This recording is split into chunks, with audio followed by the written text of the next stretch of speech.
I'm Rosie Bush, also known as Michael. I go by she, they, and this is my story of being a epileptic drag queen.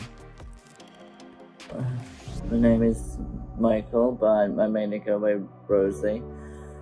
I'm originally from the Valleys, but I live in Cardiff now. Well, for now, as a uni student. I'm epileptic and a drag queen.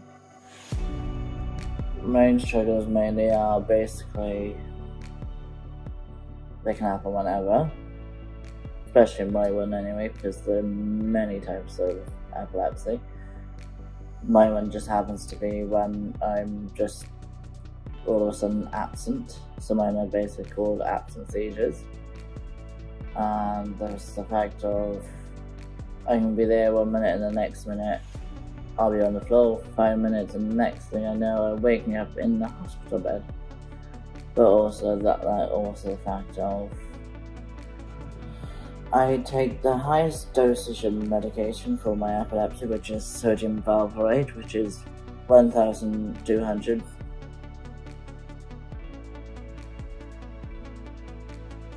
So talk to me more about drag performing.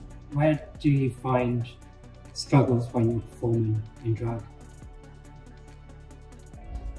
Because I like singing more, it's trying to remember the lyrics mainly.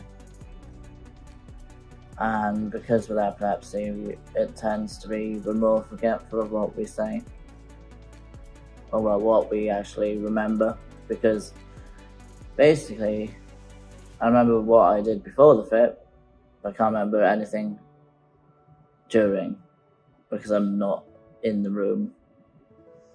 I'm absent.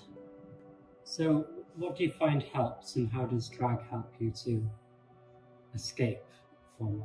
Well, drag doesn't really help me escape from all the epilepsy, it just allows me to be me basically, and it just removes me thinking of epilepsy as a whole, to be fair. What do you love most about drag? I get to perform as my non-binary self, to be honest. So I always grew up thinking it was just male or female. I was just like, I have this drag. I was like, oh, let's try being a woman partly then. Voila, here I am. Further down the line, 9 years later, from a status I put up going, I'm straight. 9 years, look at me now, I'm non-binary and lovingly gay. How long does it take you to get into drag? What's the usual process? Oh god, it's a lot of process. I love it, don't get me wrong. But Jesus Christ, if you're me, be glad you're me. Because you need to wear lots of tights. You need to wear tucking panties to, obviously, that's if you're a drag queen, that is but born as a male. But obviously I now identify as non-binary, but blah de blah, because there are many types of drag. You've got drag kings, drag queens, AFAB queens, a man male doing a drag king, all that stuff. List goes on, but with drag and me, I take around at least 30 minutes doing my face, or even an hour. Then just takes like 5 minutes just to get into an outfit, but even longer with the tights going on, because I do accidentally rip the tights. Don't get me wrong, I do love drag at the end of the day though. It just helps me think of fun in life and sometimes drinking, but that's with the mates though.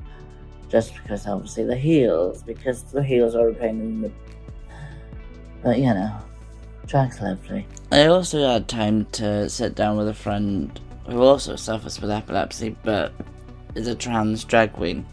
I began doing drag after seeing performances of Pride and stuff like that back in 2011, and one person that really stood out to me was Miss Kitty. Marvelous. Yeah, she's quite a cabaret type queen.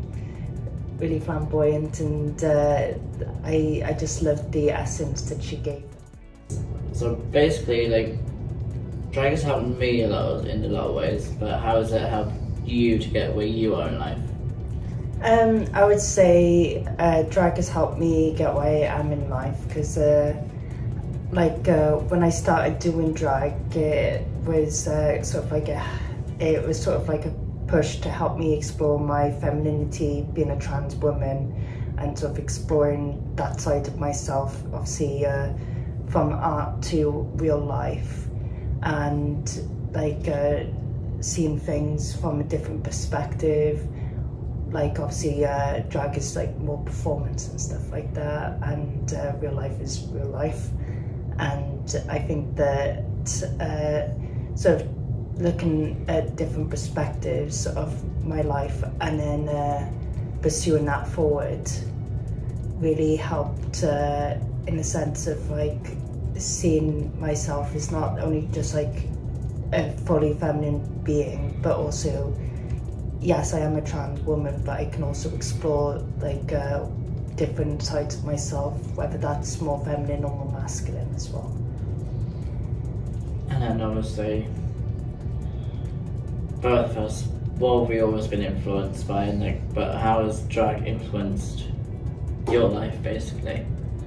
Well, it's influenced my life, what's called, in many different aspects. It's helped me bring out a confidence in myself, being like supported by like supported people. Like I started drag with Rosie, Annie Ben, and Michaela Fortune, and they really helped catapult me into this mindset of like, this is definitely what I want to do for a living, and this is like that supportive network and friendship, and like being surrounded by those really caring people in like the overall LGBT community is like almost like a tight hug.